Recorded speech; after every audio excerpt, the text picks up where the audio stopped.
salles de classe qui devaient être détruites, qui sont extrêmement vétustes, qui sont bien trop petites, notamment pour la technologie. Et en plus, avec le début des travaux, l'eau et le gaz ont été coupés. Les professeurs de ce collège sont à bout de nerfs, car les travaux qui auraient dû démarrer lundi n'auront finalement pas lieu.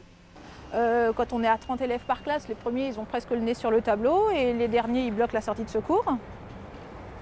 Quand il pleut, les élèves se rassemblent sous le petit préau. On a calculé, ça leur laissait à peu près 0,17 m² par élève. Vétustes, certains bâtiments amiantés devaient être détruits cet été.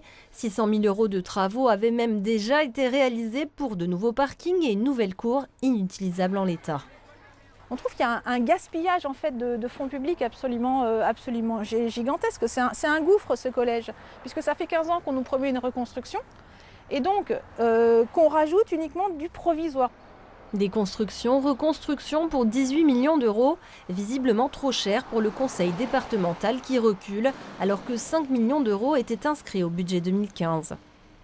5 millions d'euros qui, semble-t-il, ne sont pas dans les caisses du conseil départemental maintenant, puisque M. Osmond nous a dit que le conseil général de l'époque a fait un budget 2015 insincère. Donc il manque 5 millions d'euros dans le budget du conseil départemental, donc on les prend sur le collège du parc de Neuilly-Pompierre, ce qui nous paraît très injuste. Face à ce revirement, une pétition a déjà reçu plus d'1 millier de signatures.